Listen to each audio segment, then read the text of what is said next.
Hey guys, welcome to the next tutorial of ethical hacking and penetration testing via Kali Linux.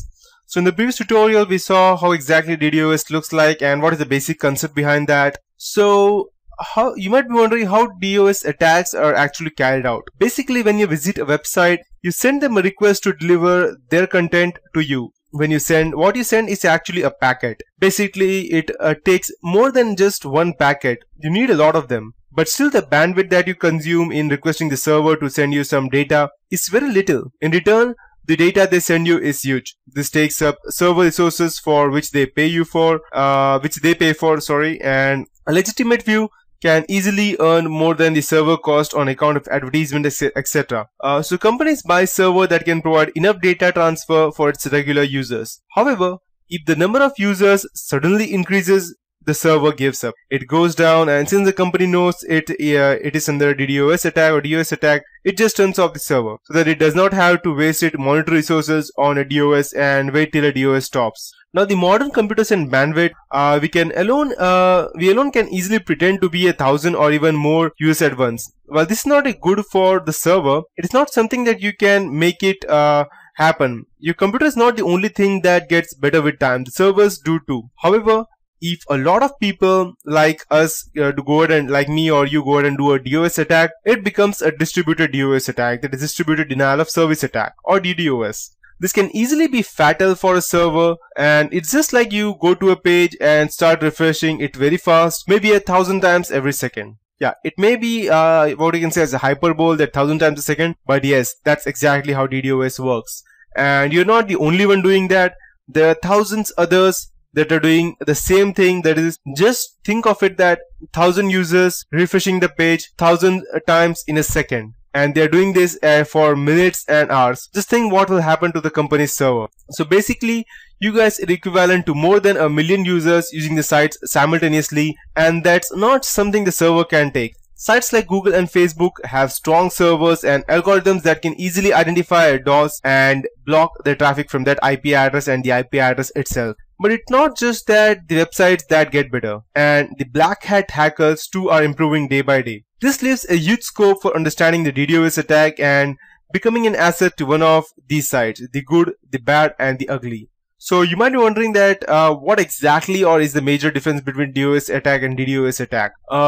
A DOS attack is denial of service attack. This means that one computer and one internet connection is used to flood a server with packets, that is either TCP or the UDP packets. That's the user datagram protocol. The point of such a denial of service attack is to overload the target server bandwidth and other resources. This will make the server inaccessible to others, thereby blocking the website or whatever else is hosted there. A DDoS attack, on the other hand, in most respects it is similar to a DOS attack, but results are much different. Instead of one computer and one internet connection to the DDoS attack, it utilizes many computers and many connections. The computers behind such an attack are often distributed and around the whole world and will be a part of what is known as a botnet.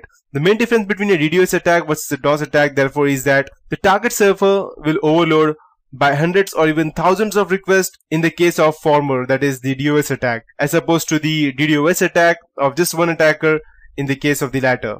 Therefore, it is much, or you can say it is impossible to withstand a DDoS attack as opposed to a normal DOS attack. The reason for that is because if it is a DDoS attack from one particular IP address, then you may go ahead and block the IP address for a specific period of time or for lots of period of time. But let's assume that there are thousands of users all around the world.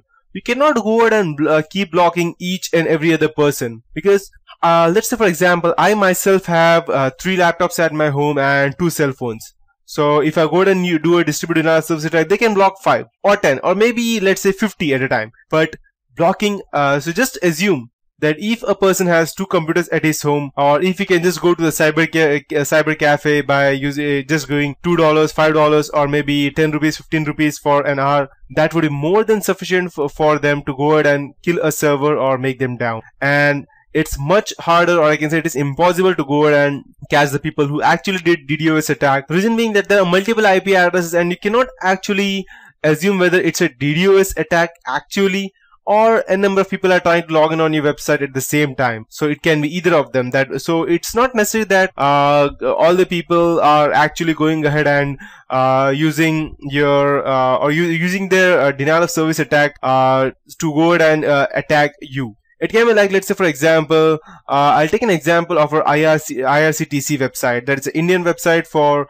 railway ticket booking and air ticket booking. So most of the time during April, when people get a lot of holidays, you will see that the time that the website is extremely slow, or it will show you that it's under maintenance. The reason for that is because, first of all, there are people booking lots of tickets. Second thing, there are people who are continuously viewing whether their tickets are booked or they are still waiting. And the third thing are that there are people in cyber cafes or other people or travelers who actually go ahead and sit on the website for no reason, just so that they could block the other traffic, and other people can go ahead and tell them. The only reason was that because these people cannot get a booking on the railway, the reason being that the site was slow. So they go to these people who are already logged in, and they give him some kind of extra fee, like around 50 rupees, 100 or 200 rupees extra, so that their tickets get booked and it does not go on waiting. So at that point of time, even the websites get down a lot of time. The reason being that multiple people are using it. So you cannot actually go ahead and distinguish between a distributed denial of service attack or just normal people using it at the same point of time. That's the reason it's most likely unable to stop and unable to detect, or sometimes it is able to detect but it cannot stop, and that's why the people have to shut down their server. So yeah, that's the whole concept behind the DDoS attack, and that is it for this tutorial. In the next tutorial, I'll be teaching you about the different levels of attack, the OSI models and stuff.